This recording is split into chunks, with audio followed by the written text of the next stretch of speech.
Hello বন্ধুরা, আমি রাজা এবং সবাইকে আমার ইউটিউব চ্যানেল দ্য ইংলিশ লাইব্রেরিতে স্বাগত জানাই। আমরা অ্যাডজেক্টিভের পার্ট 1-এ শিখেছিলাম যে অ্যাডজেক্টিভ কোনগুলোকে বলে এবং অ্যাডজেক্টিভের ভাগ এবং কী কী অর্থাৎ প্রকারভেদ। সো সেখানে আমরা দেখিয়েছিলাম যে অ্যাডজেক্টিভকে টোটাল 7টি ভাগে ভাগ করা হয় এবং তার মধ্যে মাত্র 2টি কিন্তু আমরা শিখেছিলাম সেই পার্টে। এখন পর্যন্ত যারা দেখেনি তারা কিন্তু অবশ্যই ডেসক্রিপশন বক্সে গিয়ে কিন্তু ক্লিক করে আপনারা দেখতে পারেন। এবং আজকে আমরা শিখবো সেই যে 7টি পার্ট, অ্যাডজেক্টিভের 7টি পার্ট, সেই 7টি পার্টের মধ্যে আজকে টোটাল 5টি ভাগ আমরা শিখবো। অর্থাৎ আজকে 5টি ভাগের কোথায় কীভাবে ব্যবহার করতে হয় বা ইউজ করতে হয় সেগুলো কিন্তু আজকে আমরা টোটাল ব্রডলিভাবে শিখবো। তাহলে চলুন শুরু করা যাক। আগের দিন অর্থাৎ অ্যাডজেক্টিভ নাম্বার পার্ট 1-এ কিন্তু আমরা শিখেছি adjective of quality and adjective of quantity, অর্থাৎ 7টি ভাগের মধ্যে 2টি ভাগ আমরা ওই পার্টে কিন্তু শিখেছি। সো আজকে আমরা এই পার্টে শিখবো আর বাদবাকি 5টা, অর্থাৎ adjective of number, demonstrative adjective, interrogative adjective, emphasising adjective and last one is exclamatory adjective. So তাহলে চলুন প্রথমটি দেখা যাক। প্রথমটি কী আছে? প্রথমটি আছে হচ্ছে adjective of number. Adjective of number বলতে বোঝায় যে সংখ্যা, অর্থাৎ যে শব্দগুলি দ্বারা আমরা সংখ্যামূলক কিছু বোঝাবে তাদেরকে আমরা অ্যাডজেক্টিভ বলতে পারি। যেমন দেখুন যে আমি বলতে পারি ফার্স্ট, সেকেন্ড, মেনি, সেভারেল, তারপর বলতে পারি হচ্ছে আমরা ফিউ। সো এইগুলো হচ্ছে কি অ্যাডজেক্টিভ অফ নাম্বার। এই যে শব্দগুলো আমি বললাম এগুলো কিন্তু ম্যাক্সিমাম টাইম গোনা যায়। সো যখন গোনা যায় তখন বলা হয় সংখ্যাবাচক বা সংখ্যামূলক, এইগুলোকে বলা হয় অ্যাডজেক্টিভ অফ নাম্বার। কিছু এক্সাম্পল দেখুন। প্রথম এক্সাম্পল হচ্ছে the hand has 5 fingers. The hand has 5 fingers. তা দেখুন এখানে অ্যাডজেক্টিভ কোনটা? 5। সো কটা আঙুল আছে? 5টা, 5। So 5 is a adjective of number. The second example is few cats like cold water. Few cats like cold water. So এই যেখানে few cats, ফিউটা কি? ফিউ ক্যাট মানে কিছু ক্যাট যাকে আমরা গুনতে পারি, তাই তো few cats. সো এই যে ফিউটা is a adjective of number. Okay, so next হচ্ছে Sunday is the first day. So এই দেখুন এখানে ফার্স্ট ডে। সো ফার্স্ট কি এখানে কিন্তু হচ্ছে অ্যাডজেক্টিভ অফ নাম্বার। তাহলে কিন্তু আমরা এইভাবে সেন্টেন্স ইউজ করতে পারি। আমি একটা সিক্রেট বিষয় বলি, যেটা হচ্ছে আপনি কী দিকে বুঝতে পারবেন যে কোনো একটা সেন্টেন্সে অ্যাডজেক্টিভ অফ নাম্বার কীভাবে আপনি চিনতে পারবেন, তাই তো? সো আপনি নাউনকে বা অবজেক্টকে কোশ্চেন্স করুন হাউ মেনি দিয়ে, হাউ মেনি। সো এই যে হাউ মেনি কোশ্চেন করলে যে উত্তরটা আসবে that will be your adjective of number. So suppose আমি জাস্ট একটা এক্সাম্পল দিয়ে আপনি বোঝানোর চেষ্টা করছি। আমি বললাম যে দ্য হ্যান্ড হ্যাজ 5 ফিঙ্গার্স, প্রথমে এক্সাম্পল ছিল, তাই না? সো এই দেখুন যে the hand has 5 fingers. So question করলাম হাউ মেনি ফিঙ্গার্স, অবজেক্টকে, ফিঙ্গার্স এখানে কি object, how many fingers 5। So এই যে 5 is a adjective of number. এইভাবে কিন্তু আমরা এখানে সেন্টেন্সে খুঁজতে পারি যে কোনগুলোকে অ্যাডজেক্টিভ অফ নাম্বার বলা হয়। একটি গুরুত্বপূর্ণ বিষয় যে এই অ্যাডজেক্টিভ অফ নাম্বারের মধ্যে আবার কিন্তু টোটাল 3টে ভাগ আছে। সেই টোটাল 3টে ভাগ কি? যেমন দেখুন ডেফিনিট নিউমেরাল অ্যাডজেক্টিভ, সেকেন্ড হচ্ছে ইনডেফিনিট নিউমেরাল অ্যাডজেক্টিভ এবং থার্ড হচ্ছে ডেমনস্ট্রেটিভ নিউমেরাল অ্যাডজেক্টিভ। সো প্রথমটা ব্যাপারে একটু ডিসকাস করা যাক। সো ডেফিনিট নিউমেরাল অ্যাডজেক্টিভের আন্ডারে কিন্তু আবার 2টো রকম ভাগ আছে। সেটা কি? ফার্স্ট হচ্ছে cardinal and second one is ordinal. So cardinal বলতে কোনগুলো? যেমন দেখুন 1, 2, 3। Okay, so these are called as cardinal numbers, cardinal adjective numbers. Okay, so second হচ্ছে অর্ডিনাল। অর্ডিনাল আমরা কোনগুলোকে বলতে পারি? যেমন first, FIRST first, second SECOND second, third THIRD third.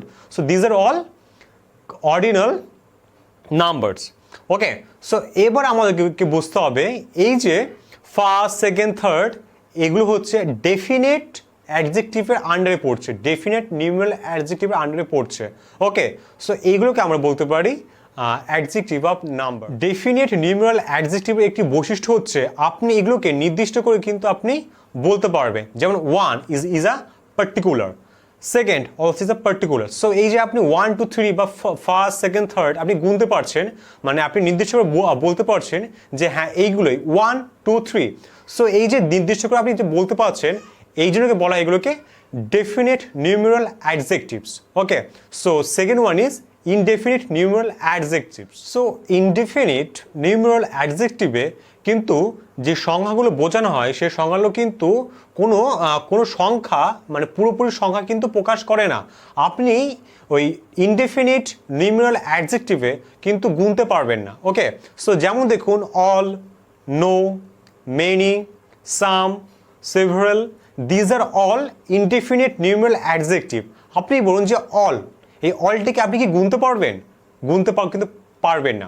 So আমি যদি বলি যে মেনিকে আপনি গুনতে পারবেন? গুনতে কিন্তু পারবেন না। আমি যদি বলি যে সাম, আপনি বলতে পারবেন যে ওখানে নির্দিষ্ট কি কোনো সাম পিপল বা সাম থিংস আছে? না, আপনি কিন্তু গুনতে পারবেন না। এই যে আমরা সংখ্যা বোঝাচ্ছে কিন্তু সেই সংখ্যাটা আপনি গুনতে পারছেন না। These are call as a indefinite numeral adjective. Adjective of নাম্বারের তৃতীয় নাম্বার ভাগ হচ্ছে ডিস্ট্রিবিউটিভ নিউমেরাল অ্যাডজেক্টিভ। সো আমরা কোনগুলোকে ডিস্ট্রিবিউটিভ নিউমেরাল অ্যাডজেক্টিভ বলতে পারি? যেমন দেখুন each, every, and either and neither. These are considered as a distributive numeral adjective. Fine. Next. So 4 number adjective হচ্ছে demonstrative adjective. কি বললাম? Demonstrative adjective. So এই যে demonstrative adjective আমরা কোনগুলোকে বলতে পারি বা কাকে বলি অ্যাকচুয়ালি? যেমন দেখুন demonstrative adjective কোনো ব্যক্তি বা বস্তুকে উল্লেখ করে দেখায় বা উল্লেখ করে। কি বললাম? কোনো ব্যক্তি বা বস্তুকে উল্লেখ করে বলে, একদম পুরো বলে যে this person or this things. Okay, so উল্লেখ করে বলতে কীরকম? যেমন দেখুন দিস ম্যাঙ্গোজ আর সো, এই আমগুলো হয় খুবই টক। সো দিস ম্যাঙ্গোজ, এই যে দিসটা কি একটা এখানে ডেমনস্ট্রেটিভ অ্যাডজেক্টিভ, এবং ম্যাঙ্গোজটা এখানে থিংস, কোনো একটা বস্তু বা জিনিস। সো এই যে দিস দিয়ে কি বোঝানো হচ্ছে? কোনো একটা পার্টিকুলার বস্তুকে বা জিনিসকে বোঝাচ্ছে। সো এই জন্যকে বলা হয় ডেমনস্ট্রেটিভ অ্যাডজেক্টিভ।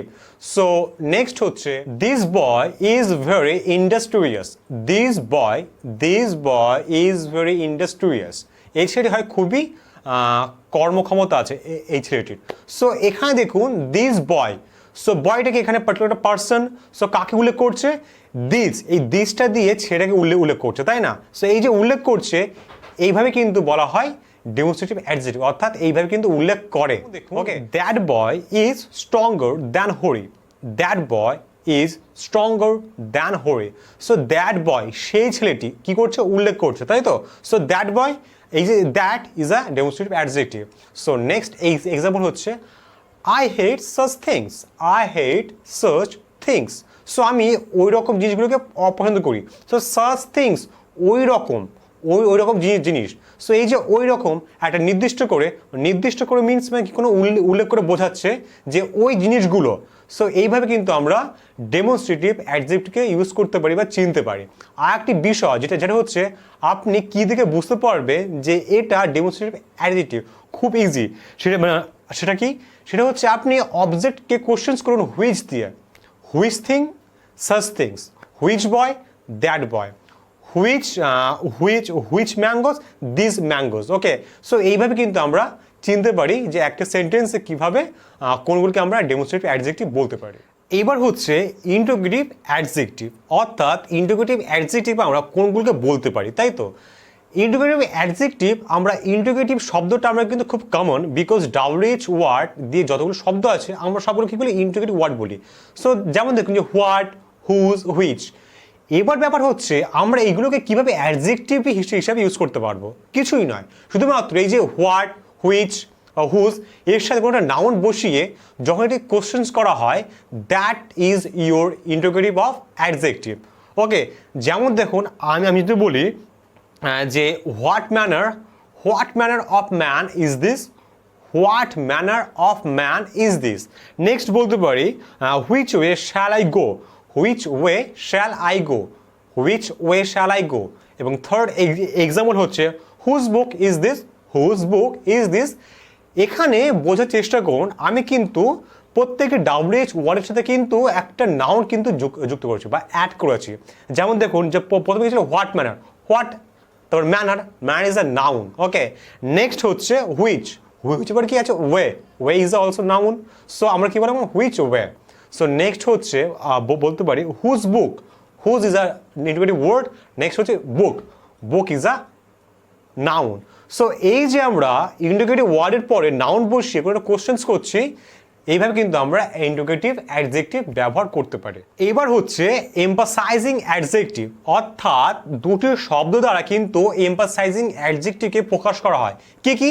যেমন ওন আর ভেরি, এই দুটি শব্দ জোর দিয়ে বোঝানো হয় বলে এগুলোকে বলা হয় কি এমফাসাইজিং অ্যাডজেক্টিভ। ওকে, কিছু এক্সাম্পল দেখলে আপনাদের কিন্তু ক্লিয়ার হবে যে কেন আমরা এদেরকে জোর দিয়ে বোঝাচ্ছি। He is his own master, he is his own master, সে হয় সে নিজের মালিক। তাহলে নিজের মালিক, তাই তো? এই যে জোরটা বোঝাচ্ছি যে ওন নিজের, এই যে জোরটা বোঝার জন্য আমাকে বলি এমফাসাইজিং অ্যাডজেক্টিভ। সো পরের এক্সাম্পল দেখুন, that is the very thing, that is the very thing we want, এটাই হচ্ছে সেই জিনিসটা, সেই জিনিসটা যেটা আমরা চেয়েছিলাম। এই যে ভেরি, সেই জিনিসটা, অর্থাৎ জোর দেওয়া হচ্ছে। তো এই যে জোর দেওয়া হচ্ছে এই জন্য বলা হয় এমফাসাইজিং অ্যাডজেক্টিভ। সো নেক্সট দুটো এক্সাম্পল দেখি। Mind your own business, mind your own business. So এই যে ওন বিজনেস, নিজের কাজ দেখো, নিজের কাজ নিয়ে তুমি বেশি মাথা ঘামাও। ওকে, এটা হচ্ছে এমফাসাইজিং অ্যাডজেক্টিভ। সো পরের এক্সাম্পল হচ্ছে I saw it with my own eyes, I saw it with my own eyes, আমি এটা নিজের চোখ দিয়েই দেখেছি। সে নিজের চোখ দিয়ে এমফাসাইজ করতে বা জোর দিচ্ছে। তো এইগুলোকে বলা হয় হচ্ছে emphasizing adjective. Last and number 7 adjective হচ্ছে এক্সক্লেমেটরি অ্যাডজেক্টিভ। এই এক্সক্লেমেটরি অ্যাডজেক্টিভ খুবই সংক্ষিপ্ত ও খুব সহজ। আমরা যেসব ওয়ার্ড দিয়ে নিজেদের আবেগ প্রকাশ করি তাদেরকে বলা হয় এক্সক্লেমেটরি অ্যাডজেক্টিভ। যেমন দেখুন যে হোয়াট জিনিয়াস, তারপরে what folly, what an idea, what a blessings. So এইগুলো হচ্ছে এক্সক্লেমেটরি অ্যাডজেক্টিভ, অর্থাৎ এই শব্দগুলোর শেষে একটি কিন্তু আবেগসূচক একটি কিন্তু চিহ্ন থাকবে। ওকে, সো এইগুলোকে বলা হয় এক্সক্লেমেটরি অ্যাডজেক্টিভ। তাহলে অ্যাডজেক্টিভের 7টি পার্ট এবং কোন পার্ট কি হিসাবে ইউজ হয় এবং কোনগুলোকে কোন অ্যাডজেক্টিভ বলা হয় সেটা কিন্তু আমি দুটো ভিডিওর মাধ্যমে, অর্থাৎ ফার্স্ট 1 ভিডিও এবং সেকেন্ড ভিডিওর মাধ্যমে কিন্তু আমি বোঝানোর চেষ্টা করলাম। এখন যদি আপনাদের কোনো সমস্যা থেকে থাকে তাহলে অবশ্যই কিন্তু আমাকে কমেন্টস করতে পারেন কমেন্ট সেকশনে গিয়ে। ওকে, এবং আমি এই অ্যাডজেক্টিভের উপরে কিন্তু কোশ্চেন সেশনের কিন্তু একটা পার্ট করব, সেটার জন্য কিন্তু অবশ্যই কিন্তু দেখবেন এবং একটু বোঝার চেষ্টা করবেন এবং উত্তর দেওয়ার চেষ্টা করবেন। So thank you for watching this video and এটা শেষ করার আগে অবশ্যই কিন্তু ভিডিওটি পছন্দ করলে আপনি কিন্তু অবশ্যই কিন্তু একটু লাইক দেবেন এবং তার সঙ্গে সঙ্গে এরকম মাচ ইনফ্লুয়েন্সিয়াল ভিডিও, অর্থাৎ বাংলাতে এরকম ভিডিও পাওয়ার জন্য যেখানে আমি খুব ইজিয়েস্ট ওয়েতে কিন্তু ইংরেজি শেখাই এবং আপনাদের কাছ থেকে সাজেশন নিয়ে আপনারা কোন বিষয় বা কোন টপিকের উপর আপনার ভিডিও চাইছেন তার উপর কিন্তু আমি ভিডিও বানাই। তার জন্য কিন্তু আপনাকে কিন্তু অবশ্যই আমার চ্যানেলটিকে সাবস্ক্রাইব করতে হবে। So again thanks for watching this video.